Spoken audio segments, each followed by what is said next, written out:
Hi hello, ഇത് പൊന്മുടി പോയതിൻ്റെ part 2 ആണ്. പാർട്ട് 1 കണ്ടിട്ടില്ലെങ്കിൽ പോയി കണ്ടിട്ട് വായോ. അപ്പോൾ ഇത് ഞങ്ങൾ പിന്നെ മഴയൊന്ന് സട്ടിലായപ്പോൾ തിരിച്ച് നേരെ മുകളിലോട്ട് കയറാമെന്ന് വിചാരിച്ചു. അങ്ങനെ മുകളിലോട്ട് കയറും തോറും ബാക്കിലോട്ട് നമ്മൾ നോക്കുമ്പോൾ ഫുള്ളും ഒരു വൈറ്റിഷ് ആയിട്ട് ഫുള്ളും അങ്ങനെയാണ് കണ്ടത്. നല്ല രസമായിരുന്നു.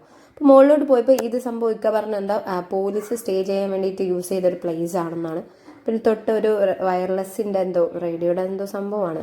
പിന്നെ ഉള്ളതാണെന്ന് പറയാൻ ഞാൻ അടുത്തൊക്കെ പോയി നോക്കിയിട്ടുണ്ടായിരുന്നു. അങ്ങനെ എന്തോ അവർ സെറ്റ് ചെയ്ത് വെച്ചിട്ടുണ്ടായിരുന്നു. പിന്നെ അതിൻ്റെ കുറച്ചും കൂടെ കഴിഞ്ഞ് പോയി നോക്കുമ്പോഴത്തേക്കും ഈ ആഘോഷവും താഴോട്ട് എല്ലാം ഒരു വൈറ്റിഷ് ഒരു ഇതായിരുന്നു. ആക്ച്വലി ഞാനിത് ആദ്യമായിട്ടാണ് ഇങ്ങനത്തെ ഒരു ക്ലൈമറ്റിൽ പൊന്മുടി പോകുന്നത്. അല്ലാതെ പോയിട്ടുണ്ട്, പക്ഷെ ഇച്ചിരി വെയിലുള്ള ടൈമും കുറച്ച് കോടയൊക്കെ ഉള്ള ടൈമായി പോയിട്ട് ഇത് ഫസ്റ്റ് ടൈമാണ് ഇത്ര കോടയും ഇത്ര നല്ല സൂപ്പറായിട്ട് വ്യൂ ഒക്കെ കിട്ടുന്നത്. നല്ല അടിപൊളി വ്യൂ ആണ്. രാത്രി ഒരു സന്ധ്യയൊക്കെ ആയപ്പോഴത്തേക്ക് പിന്നെ പറയണ്ടോ, ഇത് പൊന്മുടിയാണോ എന്ന് തന്നെ വിചാരിച്ചു പോയി.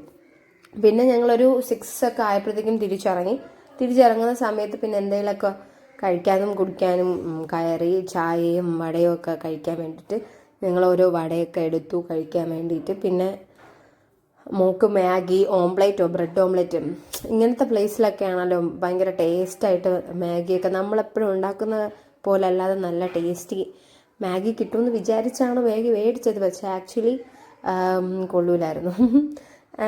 സാധാ ടേസ്റ്റ്, കുഴപ്പമില്ലാത്ത ടേസ്റ്റായിരുന്നു. പിന്നെ ചായ, കോഫി, വട, മാഗി, ഓംപ്ലേറ്റ് ഒക്കെ മേടിച്ച് തിരിച്ചു വന്നു. അപ്പോൾ ഇത്രയേ ഉള്ളൂ. Love you guys.